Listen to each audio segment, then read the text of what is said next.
വളരെ പ്രകോപിതനായി വളരെ ധാർഷ്ട്യത്തോടുകൂടി നിങ്ങൾ കുഞ്ഞിരാമനായ എന്ന് പറഞ്ഞ് ഇങ്ങനെ നമിച്ചുകൊണ്ട് ഇവിടെ വന്നിരിക്കുകയാണോ, അയാളെ ഞങ്ങൾ പുറത്തു കാണും, ഞങ്ങൾക്ക് അതിനകത്ത് വരെ കാര്യമൊന്നുമില്ല എന്നൊക്കെ പറഞ്ഞുകൊണ്ട് അയാൾ ഏറ്റവും ധാർഷ്ട്യത്തോടുകൂടിയും ഏറ്റവും അഹങ്കാരത്തോടുകൂടിയും താൻ പ്രമാണത്തോടുകൂടിയാണ് പാർട്ടി സെക്രട്ടറി ഇപ്പോഴും പ്രതികരിച്ചുകൊണ്ടിരിക്കുന്നത്. അപ്പോൾ സ്വാഭാവികമായും ഇതിൻ്റെ പ്രതിഫലനം എന്ന് പറഞ്ഞാൽ അത് ചെറുതായിരിക്കില്ല. ഇത് ഒരു ചെറിയ സംഭവമായിട്ട് നമ്മൾ കണ്ടുകൂടാ. കാരണം ഇത് കേരളത്തിലെ CPM-ൻ്റെ ഏറ്റവും വലിയ ശക്തി കേന്ദ്രത്തിൽ നടന്ന ഒരു സംഭവമാണ്. ഈ പാർട്ടിയുടെ പിടിച്ചുപറി നേതൃത്വത്തിനെതിരെ വലിയൊരു കൊടുങ്കാറ്റ് ഇങ്ങനെ രൂപപ്പെട്ടുകൊണ്ടിരിക്കുന്നു എന്നതിൻ്റെ വ്യക്തമായിട്ടുള്ള ഒരു ഉദാഹരണമാണ് ഈ കണ്ണൂരിലെ ഈ ചുവപ്പ് കോട്ടയിൽ നടന്നിട്ടുള്ളത്. ഈ സംഭവം ആഴത്തിൽ പാർട്ടി അണികളെയും പാർട്ടി അനുഭാവികളെയും പൊതുജനങ്ങളെയും ബാധിച്ചിട്ടുണ്ട് എന്നുള്ളതിൻ്റെ കൃത്യമായിട്ടുള്ള ഒരു പരസ്യ പ്രതികരണമാണ് ഈ കുഞ്ഞികൃഷ്ണൻ നേതൃത്വത്തിലുള്ള നടന്ന ഈ യോഗത്തിൻ്റെ വമ്പൻ വിജയം എന്നതാണ് നമുക്ക് ഈ അവസരത്തിൽ നമുക്ക് നിരീക്ഷിക്കാം. നമസ്കാരം. ഇന്നലെ കേരളത്തെ ഞെട്ടിച്ച ഒരു സംഭവമുണ്ടായി. പയ്യന്നൂരിൽ പാർട്ടിയിൽ നിന്ന് പുറത്താക്കപ്പെട്ട വി കുഞ്ഞികൃഷ്ണൻ്റെ പുസ്തക പ്രകാശന ചടങ്ങ് ജനസമുദ്രം കൊണ്ട് ശ്രദ്ധേയമായി. എന്നാൽ ഗോവിന്ദൻ നടത്തുന്ന യാത്ര അതിൽ ഒഴിഞ്ഞ കസേരകൾ മാത്രമാണുള്ളത്. ഇത് പാർട്ടിയിലെ, അതായത് കണ്ണൂർ പാർട്ടിയുടെ കോട്ടയാണെന്നാണ് പറയുന്നത്. ആ കോട്ടയിൽ തന്നെ ഇത്രയും അധികം ഒരു ജനനിബിഡമായിട്ടുള്ള ഒരു സദസ്സ് കുഞ്ഞികൃഷ്ണൻ്റെ ഒരു പരിപാടിക്ക് പാർട്ടി എതിർത്തിട്ട് പോലും വരണമെങ്കിൽ അത് എന്ത് സൂചനയാണ് നൽകുന്നത്? നമ്മൾ പുറകോട്ടൊന്ന് ചിന്തിച്ചാൽ ജനുവരി 23-നാണ് CPM-ൻ്റെ കണ്ണൂർ ജില്ലാ കമ്മിറ്റി അംഗമായിരുന്ന ശ്രീ വി കുഞ്ഞികൃഷ്ണൻ ഈ രക്തസാക്ഷി ഫണ്ട് തട്ടിപ്പുമായി ബന്ധപ്പെട്ടുകൊണ്ട് പരസ്യമായൊരു വെളിപ്പെടുത്തൽ നടത്തുന്നു. പരസ്യമായൊരു വെളിപ്പെടുത്തൽ എന്ന് പറഞ്ഞു കഴിഞ്ഞാൽ അതിനൊരു 3-4 വർഷം മുമ്പ് മുതൽ തന്നെ പാർട്ടിക്കകത്ത് കുഞ്ഞികൃഷ്ണൻ ഈ വിഷയത്തിൽ പോരാട്ടം തുറന്നുകൊണ്ടിരിക്കുകയായിരുന്നു. അതിനെ തുടർന്ന് പ്രശ്നങ്ങൾ പാർട്ടിയായിട്ടുണ്ടായ 8 മാസക്കാലം അദ്ദേഹം പാർട്ടി പ്രവർത്തനത്തിൽ നിന്ന് വിട്ടുനിന്നു. അതിനുമുമ്പ് അദ്ദേഹം ഏരിയ സെക്രട്ടറി ആയിരുന്നു. അദ്ദേഹത്തിന് ഏരിയ സെക്രട്ടറി സ്ഥാനത്ത് നീക്കിയിരുന്നു. പക്ഷേ അതിനുശേഷം പിന്നീട് അദ്ദേഹത്തിന് ഒരു പ്രൊമോഷനൊക്കെ പോലെ അദ്ദേഹം ജില്ലാ കമ്മിറ്റിയിലേക്കൊക്കെ വന്നു. എന്നാലും ഈ വിഷയം ഒരു കനൽ പോലെ കത്തി നിൽക്കുകയായിരുന്നു. ഈ കഴിഞ്ഞ ജനുവരി 23-ാം തീയതിയാണ് വി കുഞ്ഞികൃഷ്ണൻ ഈ വിഷയം പൊതുജനങ്ങളുടെയും പാർട്ടി അണികളുടെയും ശ്രദ്ധയിലേക്ക് പരസ്യമായി അവതരിപ്പിക്കുന്നു. അതായത് ഏഷ്യാനെറ്റ് ചാനലിലെ വിനു വി ജോണിനോടാണ് ഈ വെളിപ്പെടുത്തൽ അദ്ദേഹം നടത്തുന്നത്. അപ്പോൾ ആ വെളിപ്പെടുത്തലിന് തന്നെ ഉള്ള ഒരു വ്യത്യാസം ഉണ്ടായിരുന്നു. ആ വ്യത്യാസം എന്താണെന്ന് ചോദിച്ചാൽ, കണക്കുകളുടെ അടിസ്ഥാനത്തിൽ വളരെ അർത്ഥശങ്കയ്ക്കിടയില്ലാത്ത വിധം വളരെ ലളിതമായി ആർക്കും മനസ്സിലാകുന്ന ഭാഷയിൽ രക്തസാക്ഷി ഫണ്ട് തട്ടിക്കപ്പെട്ടുവെന്നും വലിയൊരു കൊള്ളയിനകത്ത് നടന്നുവെന്നും അതിന് നേതൃത്വം കൊടുത്തത് പയ്യന്നൂരിലെ MLA ആയിട്ടുള്ള ടി. ഐ. മധുസൂദനാണെന്നും ഒക്കെ പറഞ്ഞുകൊണ്ട് ആ കണക്ക് ആ തട്ടിപ്പിൻ്റെ വിശദാംശങ്ങളെല്ലാം വളരെ വിശദമായി തന്നെ ജനങ്ങളുടെ മുമ്പിൽ അവതരിപ്പിച്ചുകൊണ്ട്, എന്നാൽ താൻ ഈ വിഷയം സംബന്ധിച്ച് 4-5 വർഷക്കാലമായി പോരാട്ടം നടത്തുന്നുണ്ടെങ്കിലും ഒന്നും അംഗീകരിക്കുന്നില്ല. പാർട്ടി ഈ കള്ളനായിട്ടുള്ള ഈ ഭയങ്കര കൊള്ളക്കാരനായിട്ടുള്ള ഈ രക്തസാക്ഷി ഫണ്ട് വെട്ടിച്ച ഈ മധുസൂദനോടൊപ്പമാണ് എന്ന് ആണ് വി കുഞ്ഞികൃഷ്ണൻ പരസ്യമായി ഒരു വെളിപ്പെടുത്തൽ നടത്തി. അപ്പോൾ ആ വെളിപ്പെടുത്തലിന് തന്നെ ഞാൻ നേരത്തെ പറഞ്ഞ പോലെ ഒരു വ്യത്യസ്തതയുണ്ടായി. അല്ലാതെ ഒരു ആരോപണത്തിൻ്റെ അടിസ്ഥാനത്തിലോ അല്ലെങ്കിൽ പറഞ്ഞു കേട്ടു എന്നുള്ള അടിസ്ഥാനത്തിലല്ല, കൃത്യമായിട്ടുള്ള തെളിവുകളുടെ അടിസ്ഥാനം. അദ്ദേഹം അന്ന് പറഞ്ഞതെന്താണെന്ന് വെച്ചാൽ, ഇതൊക്കെ എനിക്ക് കൃത്യമായി മനസ്സിലാക്കാനുള്ള കാരണം വെച്ചാൽ ഇത് ഓഡിറ്റ് ചെയ്തത് ഞാനായിരുന്നു. ഞാൻ സഹകരണ ഏതോ ബാങ്കിൽ ജോലി ചെയ്യുന്നപ്പോൾ ആ ബാങ്കിലും ഞാൻ ഓഡിറ്ററുടെ ഒരു ചുമതലയായിരുന്നു എനിക്കുണ്ടായിരുന്നു. അപ്പോൾ അതുകൊണ്ട് എൻ്റെ രേഖകൾ മുഴുവൻ വിശദമായി പരിശോധിച്ചതിൻ്റെ അടിസ്ഥാനത്തിലാണ് എന്ന് പറഞ്ഞതുകൊണ്ട് അദ്ദേഹത്തിൻ്റെ ആ ഒരു അവതരണം തന്നെ വളരെ ആധികാരികമായിരുന്നു, വസ്തുനിഷ്ഠമായിരുന്നു, ലളിതമായിരുന്നു എന്ന്. ഒന്ന്. 2, അദ്ദേഹത്തിന് പൊതുമണ്ഡലത്തിൽ ഉണ്ടാക്കിയെടുക്കാൻ കഴിഞ്ഞൊരു വിശ്വാസ്യതയുണ്ട്. താനൊരു അടിമുടി പാർട്ടിക്കാരനാണ്, താനൊരു സാധാരണ മനുഷ്യനാണ്. തനിക്ക് ഈ പറഞ്ഞതുപോലെ എന്തെങ്കിലും നേതൃത്വ സ്ഥാനത്തേക്ക് വരണം എന്നുള്ള ആഗ്രഹങ്ങളൊന്നുമില്ല. താൻ പാർട്ടിക്കാരനായിട്ട് തന്നെ തുടരും. പാർട്ടിയെ ശുദ്ധീകരിക്കാൻ വേണ്ടിയിട്ടുള്ള ശ്രമമാണ് താൻ നടത്തുന്നത്, താൻ വേറെ പാർട്ടികൾക്കൊന്നുമില്ല എന്നൊക്കെ പറഞ്ഞുകൊണ്ട് സാധാരണക്കാർക്ക് പോലും മനസ്സിലാകുന്ന ഒരു ഭാഷ. ഈ രണ്ട് കാര്യങ്ങളിൽ അയാൾ ജനഹൃദയങ്ങളിലും പാർട്ടി അണികളുടെ ഹൃദയങ്ങളിലും അദ്ദേഹത്തിൻ്റെ വെളിപ്പെടുത്തലോടെ തന്നെ അദ്ദേഹം ഒരു സ്ഥാനം നേടിയിരുന്നു. പിന്നെ ഉണ്ടായത് എന്താണെന്ന് ചോദിച്ചു കഴിഞ്ഞാൽ ഇതിനെതിരെയുള്ള പാർട്ടിയുടെ പ്രതികരണമായി. അപ്പോൾ നമ്മളവിടെ കാണേണ്ട ഒരു പ്രധാനപ്പെട്ട കാര്യം, നമ്മൾ പലപ്പോഴും പറഞ്ഞിട്ടുള്ളത് പോലെ കേരളത്തിലെ പാർട്ടിയുടെ ഒരു ബുൾവാർക്ക് എന്ന് പറയുന്ന പോലെ ഒരു അടിസ്ഥാന ശില, ഒരു തറക്കല്ല്, ഒരു ആണിക്കല്ല് എന്നൊക്കെ പറയുന്നതാണ് കണ്ണൂർ പാർട്ടി. ആ കണ്ണൂർ പാർട്ടിയിലുള്ള സ്വാധീനം കാര്യങ്ങളൊന്നും നമുക്ക് വിശദീകരിക്കുന്നില്ല, കാരണം നേരത്തെ വീഡിയോകളിലൊക്കെ നമ്മൾ പറഞ്ഞിട്ടുണ്ട്. ആ പാർട്ടി ഈ നടത്തിയിട്ടുള്ള ഒരു വലിയ പെരുങ്കൊള്ള, അതും രക്തസാക്ഷി ഫണ്ട് തട്ടിപ്പുമായി ബന്ധപ്പെട്ടുള്ള വിഷയങ്ങളാണ് ഇദ്ദേഹം പൊതുമണ്ഡലത്തിലേക്ക് അവതരിപ്പിച്ചത്. സ്വാഭാവികമായും പാർട്ടി അതിനോട് എങ്ങനെ പ്രതികരിക്കുന്നു എന്നുള്ളത് പാർട്ടി അണികളും ജനങ്ങളും വളരെ സുസൂക്ഷ്മം നിരീക്ഷിച്ചുകൊണ്ടിരിക്കുക. അപ്പോൾ ആ പ്രതികരണത്തിൻ്റെ ഭാഗമായി പാർട്ടിയുടെ കണ്ണൂർ ജില്ലാ സെക്രട്ടറി ആയിട്ടുള്ള KK രാഗേഷ് ഒരു പത്രസമ്മേളനം നടത്തി. 2.5 മണിക്കൂർ നീണ്ടു നിന്ന പത്രസമ്മേളനമായിരുന്നു. ആ പത്രസമ്മേളനത്തിലൂടെ തന്നെ വി കുഞ്ഞികൃഷ്ണൻ അവതരിപ്പിച്ചിട്ടുള്ള ഈ കാര്യം വസ്തുനിഷ്ഠമാണെന്നും അത് യാഥാർത്ഥ്യബോധത്തോടുകൂടിയുള്ളതാണെന്നും അത് ശരിയാണെന്നും അത് തെളിവിൻ്റെ അടിസ്ഥാനത്തിലുള്ളതാണെന്നും രാഗേഷിൻ്റെ പത്രസമ്മേളനം കഴിഞ്ഞതോടുകൂടി പാർട്ടി അണികൾക്കും ജനങ്ങൾക്കും ബോധ്യമായിട്ടുണ്ട്. അതെ, അതിൽ രണ്ട് കാരണങ്ങളുണ്ട്. ഒന്ന്, രാഗേഷ് പറഞ്ഞതിൻ്റെ ആകെ തുക എന്തെന്ന് പറഞ്ഞു കഴിഞ്ഞാൽ ഞങ്ങൾ പൊതുജനങ്ങളിൽ നിന്നാണ് അത് പിരിച്ചത്, അത് രക്തസാക്ഷി ഫണ്ടുമായി ബന്ധപ്പെട്ടാണ് പിരിച്ചത്. പക്ഷേ രക്തസാക്ഷി ഫണ്ടുമായി ബന്ധപ്പെട്ടിട്ടുള്ള കാര്യങ്ങൾക്കാണ് അത് ഉപയോഗിച്ചത് എന്നുള്ളത് കൊണ്ട് പൊതുജനങ്ങളിൽ നിന്നാണ് ആ പണം പിരിച്ചതെങ്കിലും പൊതുജനങ്ങളോട് അത് വിശദീകരിക്കാൻ ഞങ്ങൾക്ക് ബാധ്യതയില്ല. അങ്ങനെ ഒരു വിചിത്രമായിട്ടുള്ള ഒരു മനസ്സിലായി. ആ ന്യായീകരണത്തിൽ തന്നെ ജനങ്ങൾക്ക് ഇയാളുടെ ഇതെല്ലാം പൊട്ടിപ്പൊളിഞ്ഞു. ഇത് പാർട്ടിക്കകത്ത് ഈ പറഞ്ഞതുപോലെ ഒളിച്ചു വെക്കാൻ വേണ്ടിയിട്ടുള്ള ശ്രമമായിരുന്നു എന്നുള്ളത് ആളുകൾക്ക് ബുദ്ധിയായി. അത് ഒരു വശം.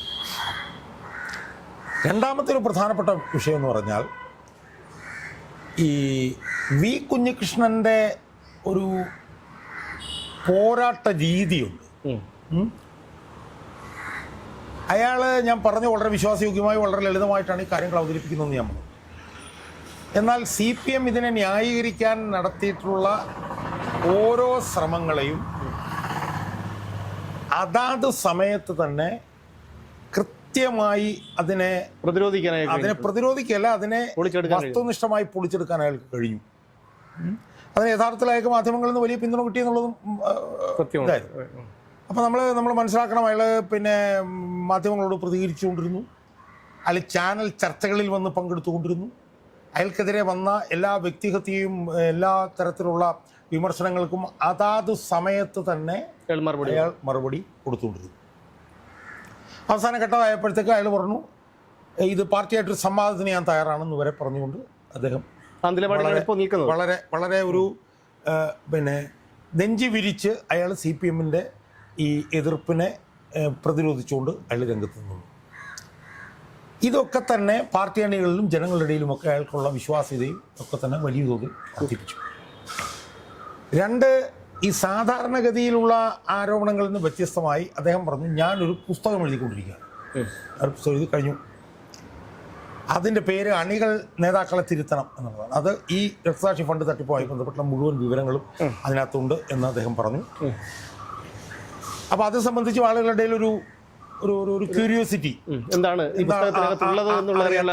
താല്പര്യം. അടുത്ത പ്രധാനപ്പെട്ട പ്രശ്നം എന്ന് പറയുന്നത് പാർട്ടിയുടെ ഇതിനോടുള്ള പ്രതികരണമായി. 2-3 തരത്തിലുണ്ടായിരുന്ന പ്രതികരണം. ഒന്ന്, കുറച്ച് പാർട്ടി മെമ്പർമാരും ഏതോ ക്രിമിനലുകളുടെ ഒക്കെ നേതൃത്വത്തിൽ ഇയാളുടെ വീട്ടിൽ 2-3 പിഞ്ചു കുട്ടികൾ മാത്രമുള്ള സമയത്ത് ഇയാളുടെ വീടിന് മുമ്പിൽ വന്നിട്ട് പടക്കം പൊട്ടിച്ചിട്ട് പോയി. അതുപോലെ തന്നെ ഇയാളോടൊപ്പം നിൽക്കുന്ന, കുഞ്ഞികൃഷ്ണനോടൊപ്പം നിൽക്കുന്ന ഒരാളുടെ ബൈക്ക് കത്തിച്ചു. അതോടൊപ്പം തന്നെ ഇപ്പോഴത്തെ പാർട്ടി ഏരിയ സെക്രട്ടറിയുടെ സന്തോഷ് കുമാറിൻ്റെ ഒരു കൊലവിളി സാമ്പിൾ വെടിക്കെട്ട് വെച്ചാൽ MLAയുടെ ഓഫീസിലേക്ക് മാർച്ച് നടത്തിയ കോൺഗ്രസ്സുകാരും BJPക്കാരെയും ഒക്കെ കൈകാര്യം ചെയ്തതിന് ശേഷം ഒരു സാമ്പിൾ വെടിക്കെട്ടാണ്. അപ്പോൾ ഇത് നമ്മൾ പലപ്പോഴും ചർച്ച ചെയ്തിട്ടുള്ളതുപോലെ പഴയ കാലമല്ല, സാമൂഹ്യ മാധ്യമങ്ങളുടെ കാലമാണ്. സാമൂഹ്യ മാധ്യമങ്ങളിലൂടെയൊക്കെ തന്നെ കുഞ്ഞികൃഷ്ണൻ പറയുന്നത് CPM അതിനോട് പ്രതികരിക്കുന്നത്, കുഞ്ഞികൃഷ്ണനെതിരായിട്ടുള്ള ആരോപണങ്ങൾ, കുഞ്ഞികൃഷ്ണൻ്റെ മറുപടികൾ, ഇതെല്ലാം തന്നെ അപ്പോൾ തന്നെ ആളുകൾ കണ്ടുകൊണ്ടിരിക്കുകയാണ്. മറുഭാഗത്ത് ദൃശ്യമാധ്യമങ്ങളും സാമൂഹ്യ മാധ്യമങ്ങളും ഒക്കെ ഈ കുഞ്ഞികൃഷ്ണൻ്റെ ഈ സമര പോരാട്ടത്തിന് വലിയ തോതിലുള്ളൊരു പിന്തുണ, എനിക്കത് കണ്ടപ്പോൾ തോന്നിയതാണ്. പണ്ട് VS അച്യുതാനന്ദന് മാധ്യമങ്ങൾ കൊടുത്തതുപോലുള്ള ഒരു പിന്തുണ, വലിയ പിന്തുണ ഇപ്പം ദൃശ്യമാധ്യമങ്ങൾ മാത്രമല്ല സാമൂഹ്യ മാധ്യമങ്ങളും കൊടുത്തുകൊണ്ടിരുന്നു. മറുഭാഗത്ത് അടുത്തൊരു ഘട്ടമായപ്പോഴത്തേക്കും CPM-ന് ആകെ അസ്വസ്ഥതയായി. അവർ ഈ പ്രകോപിതമായിട്ടുള്ള ആക്രമണങ്ങളൊക്കെ നിർത്തിയെങ്കിലും വാക്കാലുള്ള അവരുടെ പ്രകോപനം തുടർന്നു. ആ വാക്കാലുള്ള പ്രകോപനങ്ങൾക്ക് നേതൃത്വം കൊടുത്തത് പാർട്ടി സംസ്ഥാന സെക്രട്ടറി MV ഗോവിന്ദൻ തന്നെയാണ്. അപ്പോൾ അയാളോട് ഈ കണക്ക് പ്രസിദ്ധീകരിക്കാൻ പറ്റുമ്പോൾ മനസ്സില്ല എന്നാണ് മാധ്യമങ്ങളോട് പറഞ്ഞത്. ആരാണ് കുഞ്ഞികൃഷ്ണൻ, അയാൾ കൊടാലി കൈയാണ്, മറ്റതാണ് മറിച്ചാണ്, ബൂർഷാസി എന്നൊക്കെ പറഞ്ഞിട്ടുള്ള. അപ്പം ആ ഒരു ധാർഷ്ട്യം നിറഞ്ഞ അയാളുടെ പ്രതികരണവും പ്രകോപനവും ഇത്രയും ആളുകൾ കണ്ടുകൊണ്ടിരുന്നു. കുഞ്ഞികൃഷ്ണൻ ആരൊക്കെയോ, അത് പാർട്ടിയിൽ നിന്ന് അകത്താവാനുള്ള അകത്തുനിന്നുള്ള ഒരാളാണ് സാധ്യത, ആരൊക്കെയോ വളരെ സുസൂക്ഷ്മമായി അദ്ദേഹത്തിനോടൊപ്പം നിന്ന് അദ്ദേഹത്തിന് ഉപദേശിക്കുന്നുണ്ടെന്നുള്ളത് വ്യക്തമാണ്. കാരണം അദ്ദേഹത്തിൻ്റെ ഓരോ സ്റ്റെപ്പും കാണുമ്പോഴും നമുക്കത് വളരെ ക്ലിയർ ആയിട്ട് അറിയാം. എന്ന് മാത്രമല്ല, അദ്ദേഹം എന്ത് ചെയ്തു, അദ്ദേഹത്തിൻ്റെ പുസ്തകത്തിൻ്റെ പ്രകാശനം 30-ാം തീയതി 30-ാം തീയതി ഒറ്റ വെച്ചിരുന്നു. അത് ഈ ആക്രമണത്തിൻ്റെ പശ്ചാത്തലത്തിൽ മാറ്റിവെക്കുകയും അദ്ദേഹം പിന്നീട് കോടതിയെ സമീപിച്ച് പോലീസ് സംരക്ഷണം കൂടെ വാങ്ങിച്ചു. പോലീസ് സംരക്ഷണം കൂടെ വാങ്ങിച്ചിട്ടാണ് അദ്ദേഹം ഫെബ്രുവരി 4-ന് ഗാന്ധി പാർക്ക്, പയ്യന്നൂരിലെ ഗാന്ധി പാർക്കിൽ അദ്ദേഹത്തിൻ്റെ പുസ്തകത്തിൻ്റെ പ്രകാശനം. സ്വാഭാവികം വളരെ ആശങ്കയോടുകൂടിയാണ് ഞങ്ങളെപ്പോലുള്ള കമ്മ്യൂണിസ്റ്റുകാരൊക്കെ അതിനെ നോക്കിക്കണ്ടത്. കാരണം CPM-ന് ഏറ്റവും കൂടുതൽ ശക്തിയുള്ള CPM-ൻ്റെ ഒരു കോട്ട, CPM-ന് വലിയ തോതിലുള്ള പ്രശ്നങ്ങൾ സൃഷ്ടിക്കാൻ കഴിയുന്ന ഒരു നീക്കം, സ്വാഭാവികമായും ഇതിന് കൂടുതൽ ആൾ വന്നു കഴിഞ്ഞാൽ അത് CPM-ന് വലിയ തോതിലുള്ള തിരിച്ചടിയായിരിക്കും എന്നുള്ളത് കൊണ്ട് അതിനെ തകർക്കാൻ വേണ്ടിയിട്ട് CPM നടത്തിയിട്ടുള്ള ശ്രമം, അതിനയാളെ വ്യക്തിഗതമായി അയാളെ ആക്ഷേപിച്ചു, അയാൾക്കെതിരെ വലിയ സൈബർ ആക്രമണം നടത്തി. അവസാന നിമിഷം ഈ പരിപാടി മാറ്റിവെച്ചു എന്ന് പറഞ്ഞുകൊണ്ട് സാമൂഹ്യ മാധ്യമങ്ങളിലൂടെയൊക്കെ വലിയ പ്രചരണം നടത്തി. CPM പരസ്യമായി തന്നെ തങ്ങൾ ഇയാളെ പുറത്താക്കിയതാണ്, ഇയാളുമായിട്ട് ആരും സഹകരിക്കരുത് എന്നുള്ള ഉത്തരവുകൾ പുറപ്പെടുവിച്ചു. തൊട്ടു തലേ ദിവസം ഗോവിന്ദൻ്റെ നേതൃത്വത്തിലുള്ള ഒരു ജാഥ അതുവഴി പോയപ്പോൾ ആ ജാഥയിലും അവർ പരസ്യമായി ഇയാളോട് ആരും സഹകരിക്കാൻ പാടില്ല എന്നും അസന്നിഗ്ധമായി പറഞ്ഞു. അയാൾ പാർട്ടി ശത്രുക്കളുടെ കോടാലി കൈയാണ്, അയാൾ പിന്നെ രാജീവ് ചന്ദ്രശേഖരൻ്റെ ചാനലിൽ കൂടെയാണ് ഇത് പുറത്തു കൊണ്ടുവന്നത്. പാർട്ടി ഇതെല്ലാം ചർച്ച ചെയ്ത് തീർത്ത വിഷയമാണ്. ആ വിഷയത്തിൽ തെരഞ്ഞെടുപ്പിൻ്റെ പടിവാതിൽക്കലെത്തി നിന്നപ്പോൾ ഇയാൾ വീണ്ടും കൊണ്ടുവന്നു. അതുകൊണ്ട് ഇയാൾ ശത്രുക്കളുടെ കയ്യിൽ കോടാലി കൈയാണെന്നൊക്കെ പറഞ്ഞിട്ട് CPM-നെ സംബന്ധിച്ചിടത്തോളം ഇയാളുടെ ഈ പരിപാടി പൊളിക്കാൻ വേണ്ടി അക്രമം ഒഴിച്ച് ബാക്കി ചെയ്യാവുന്നതെല്ലാം അവർ ചെയ്തു.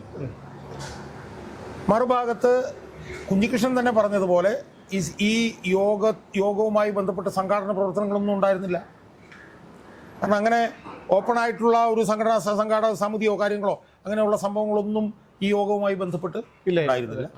എന്നാൽ സ്വാഭാവികമായി ആളുകളുടെ ഇനിഷ്യേറ്റീവിൽ നടക്കുന്ന സംഘാടന പ്രവർത്തനങ്ങൾ മാത്രമേ നടത്തുന്നുള്ളൂ എന്നുള്ളത് പിന്നെ കുഞ്ഞികൃഷ്ണൻ തന്നെ പരസ്യമായി വന്ന് പറയുകയും ചെയ്തു. എന്തായാലും 4-ാം തീയതി വൈകിട്ട് 5 മണി എന്നൊക്കെയാണ് പറഞ്ഞത്. ഏതാണ്ട് ഒരു 4 മണിയൊക്കെ ആകുന്നിടം വരെ ഒന്നും ആ ഗാന്ധി പാർക്കിൽ ആളുകളൊന്നും ഉണ്ടായിരുന്നില്ല. ഞാനൊക്കെ വളരെ ആശങ്കയോടുകൂടിയാണ്. പക്ഷെ അത്ഭുതകരമെന്ന് പറയട്ടെ, യോഗം തുടങ്ങുന്ന സമയമായപ്പോൾ ഏതാണ്ട് ഒരു 2500-3000-ഓളം ആളുകൾ അവിടെ വരികയും അത് ജനനിബിഡമായി ഒരു ജനസമുദ്രമായി ആ യോഗസ്ഥലം മാറുകയും ചെയ്തു. എന്ന് മാത്രമല്ല, കുഞ്ഞികൃഷ്ണൻ എഴുതിയ പുസ്തകം, ആ പുസ്തകത്തിന് 2000 കോപ്പിയാണ് അച്ചടിച്ചത്. അവിടെ ആ പുസ്തകം യഥാർത്ഥത്തിൽ കുഞ്ഞികൃഷ്ണൻ സ്വന്തം കയ്യിൽ നിന്ന് പൈസ എടുത്ത് പ്രസിദ്ധീകരിച്ചൊരു പുസ്തകമാണ്. ആ പുസ്തകം യോഗം കഴിയുന്നതിന് മുമ്പ് വിറ്റുപോയി എന്ന് മാത്രമല്ല, ഇപ്പോൾ ഞാൻ യൂട്യൂബിൽ കണ്ടത് ആ പുസ്തകം മേടിക്കാൻ വേണ്ടിയിട്ട് ഭയങ്കര ഉന്തും തള്ളുമായിരുന്നു. അത് മാത്രമല്ല 2-3 കോപ്പി ആവശ്യപ്പെട്ടവർക്കൊക്കെ 1 കോപ്പിയെ കൊടുക്കാൻ കഴിഞ്ഞിട്ടുള്ളൂ എന്നുള്ളതാണ്. അതായത് വലിയ ഉന്തും തള്ളും വന്നതിനെ തുടർന്ന് MN വിജയൻ മാഷിന്റെ മകനായിട്ടുള്ള ശ്രീ അനിൽകുമാറിൻ്റെ പ്രസംഗം തന്നെ ഒരു 5-10 മിനിറ്റ് നിർത്തിവെക്കേണ്ടി വന്നു എന്നാണ്. അത്രയ്ക്ക് വലിയൊരു ഉന്തും തള്ളുമായി. അവസാനം ആളുകളെയൊക്കെ ക്യൂ ആക്കി നിർത്തിയിട്ടാണ് മനസ്സിലായത്. അപ്പം പുസ്തകം മൊത്തം വിറ്റഴിഞ്ഞു പോയി. എനിക്ക് വീഡിയോ ചെയ്യാൻ വേണ്ടിയിട്ടൊരു പുസ്തകം കിട്ടാൻ വേണ്ടിയിട്ട് ഞാൻ വളരെ ബുദ്ധിമുട്ടിയിട്ടാണ് എൻ്റെ സുഹൃത്തായിട്ടുള്ള അപ്പക്കുട്ടൻ എനിക്കൊരു കോപ്പി ഇപ്പോൾ സ്പീഡ് പോസ്റ്റ് എനിക്ക് അയച്ചു തന്നത്, മനസ്സിലായി. അപ്പോൾ ഇത് ഒരു ചെറിയ സംഭവമായിട്ട് നമ്മൾ കണ്ടുകൂടാ. കാരണം ഇത് കേരളത്തിലെ CPM-ൻ്റെ ഏറ്റവും വലിയ ശക്തി കേന്ദ്രത്തിൽ നടന്ന ഒരു സംഭവമാണ്. CPM ഈ യോഗം തകർക്കാൻ വേണ്ടിയിട്ട് അവരെ കൊണ്ട് ചെയ്യാവുന്ന എല്ലാ കാര്യങ്ങളും ചെയ്തിട്ടും ഞാനൊക്കെ വിചാരിച്ച ഒരു 100-150-200 ആളല്ല, ഒരു 250-300 ആൾ എന്നൊക്കെയാണ് ഞാൻ പ്രതീക്ഷിച്ചത്. എന്നാൽ ഇത്രയും 2500-3000 ആളുകൾ വന്നു. സംസ്ഥാനത്തിൻ്റെ പല സ്ഥലങ്ങളിൽ നിന്നും ജില്ലകളിൽ നിന്ന് പോലും ആളുകൾ അവിടെ എത്തിച്ചേർന്നു. ഇപ്പോൾ എൻ്റെ സുഹൃത്തായിട്ടുള്ള സാവ് ശിവപ്രസാദ്, എസ് എൻ കോളേജ് പ്രൊഫസറായിരുന്നു, റിട്ടയർ ചെയ്താണ് കൊല്ലത്ത്. അദ്ദേഹം പോലും അവിടെ എത്തിയതായിട്ട് ഞാൻ ഇന്നലെ വീഡിയോയിൽ ഞാൻ കണ്ടു. മനസ്സിലായി. അപ്പോൾ ഇത് വലിയൊരു ചലനം പിന്നെ പൊതുമണ്ഡലത്തിലും പാർട്ടിക്കകത്തും സൃഷ്ടിച്ചിരിക്കുകയാണ് എന്നുള്ളത് നമ്മൾ കാണണം.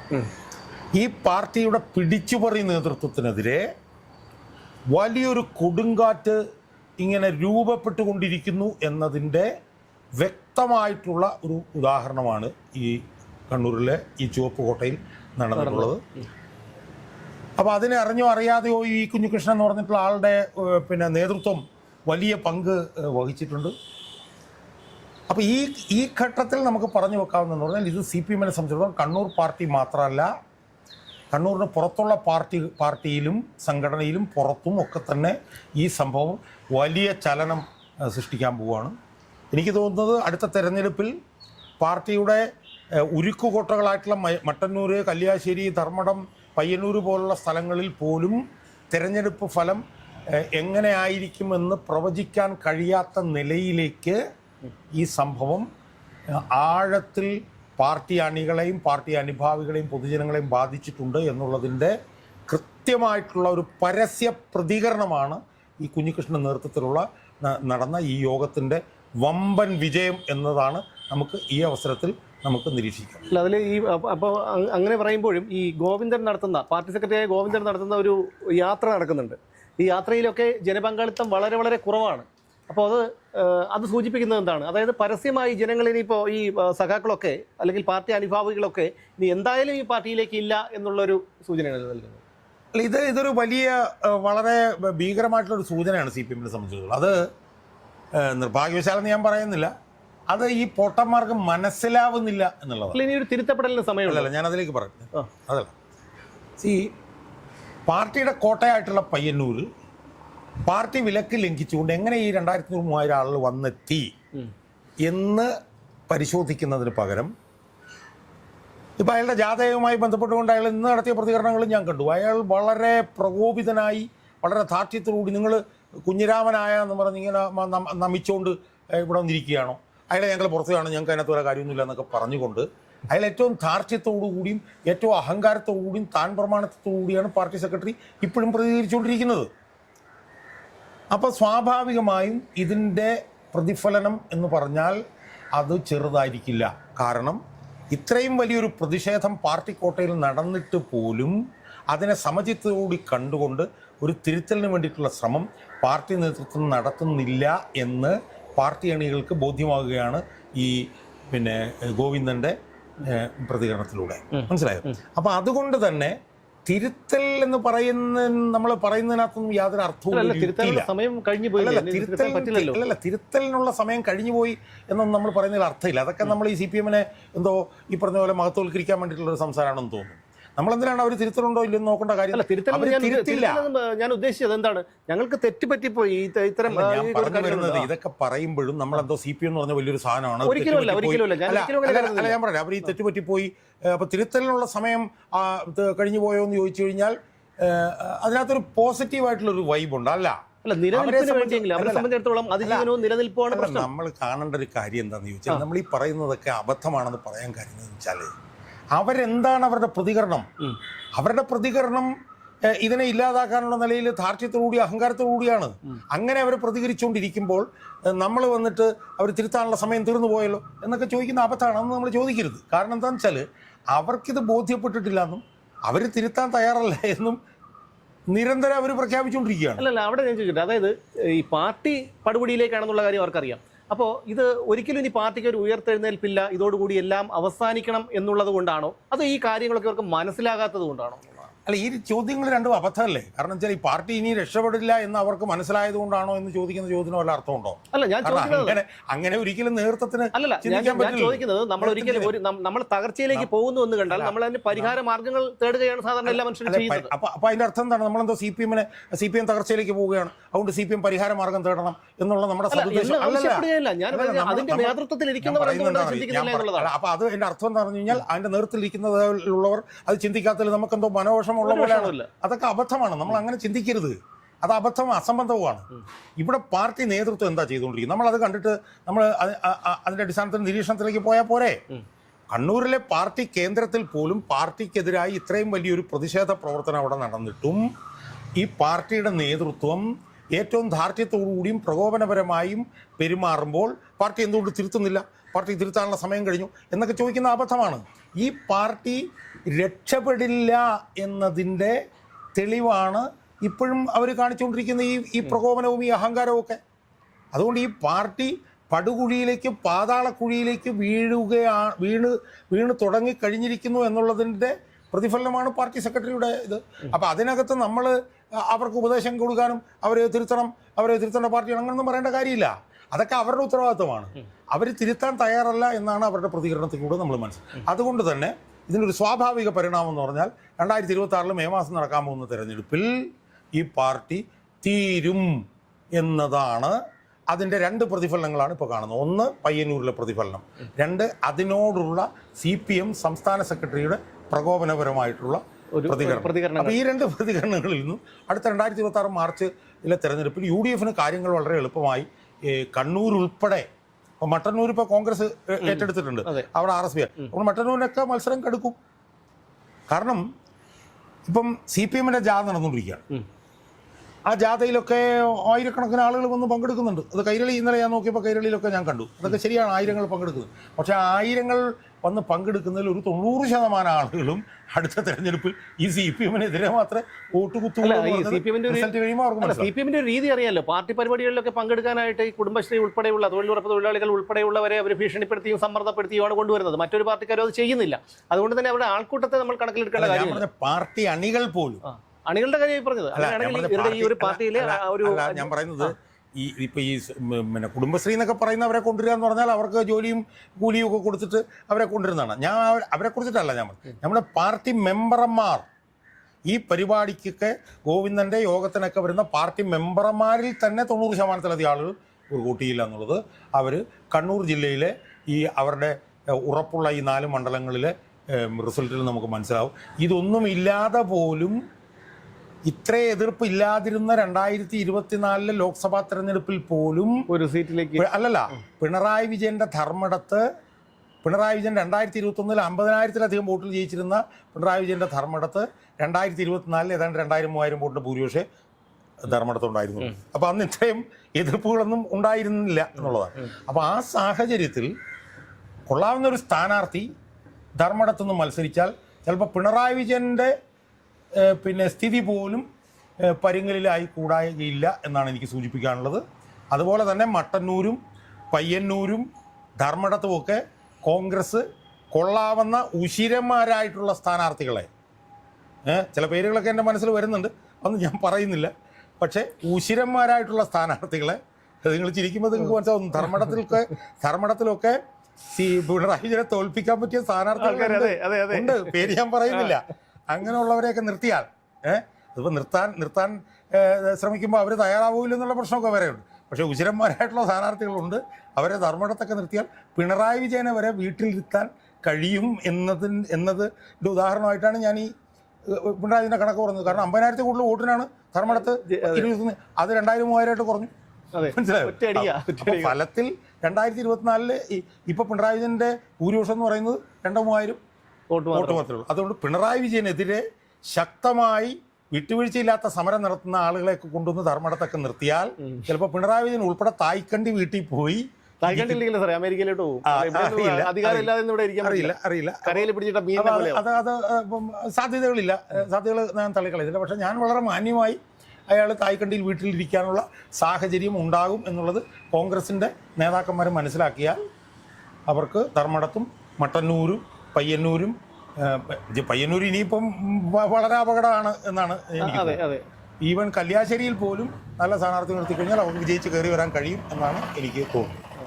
അത് ശരിയാണ്. കാരണം എന്ന് വെച്ചാൽ ഈ കഴിഞ്ഞ കുറച്ച് കാലങ്ങളായി അനുഭവിച്ചു കൊണ്ടിരിക്കുന്ന ഒരു നരകയാതന, അതോടൊപ്പം തന്നെ ഈ പാർട്ടിയുടെ അപജയം, എത്ര പടുകുഴിയിലേക്കാണ് ഈ പാർട്ടി, ഒരു മഹത്തായ പ്രസ്ഥാനം, എത്രയോ സഹാക്കന്മാർ അവരുടെ ജീവനും ജീവിതവും കൊടുത്ത് വളർത്തിക്കൊണ്ടുവന്ന ഒരു പ്രസ്ഥാനം, ആ പ്രസ്ഥാനത്തെ നശിപ്പിച്ച് കളഞ്ഞു ഈ ഇപ്പോഴുള്ള ഇവിടുത്തെ കോർപ്പറേറ്റ് മുതലാളിമാരായ നേതാക്കന്മാർ. എന്തായാലും പയ്യന്നൂരിൽ ഇന്നലെ കണ്ടത് ഒരു ശുഭസൂചനയാണ് കേരളത്തിലെ പൊതുജനങ്ങളെ സംബന്ധിച്ചിടത്തോളം. അവിടെ കുഞ്ഞികൃഷ്ണൻ എന്ന് പറയുന്ന ഒരു യഥാർത്ഥ സഖാവ്, ആ സഖാവ് തെളിയിച്ചു കഴിഞ്ഞു ഒരു അദ്ദേഹം ആരാണ്, എന്താണ് ഒരു കമ്മ്യൂണിസ്റ്റുകാരൻ്റെ കടമയെന്ന്, എന്താണ് ഒരു കമ്മ്യൂണിസ്റ്റുകാരൻ എങ്ങനെയായിരിക്കണമെന്ന്, അതെല്ലാം കണ്ട് ഈ ഗുണ്ടാസംഘം, CPM എന്ന് പറയുന്ന ഈ ഗുണ്ടാസംഘത്തിൽപ്പെട്ട, പാർട്ടി എന്ന് പോലും വിശേഷിപ്പിക്കാൻ എനിക്ക് താല്പര്യമില്ല, അതുകൊണ്ട് ഈ ഗുണ്ടാസംഘത്തിൽപ്പെട്ട ക്രിമിനലുകൾ ഇതുപോലെ എന്താണ് സൈബർ ആക്രമണങ്ങൾ നടത്തിയും കുപ്രചരണങ്ങൾ നടത്തിയും ആക്രമണങ്ങൾ നടത്തിയും ഒക്കെ അവരെ പ്രതിരോധിക്കാൻ ശ്രമിക്കുന്നുണ്ട്. പക്ഷേ എന്തായാലും കേരളത്തിലെ ജനങ്ങൾ ഇന്നലത്തോടുകൂടി കേരളത്തിലെ ജനങ്ങൾക്കൊരു കാര്യം മനസ്സിലായി,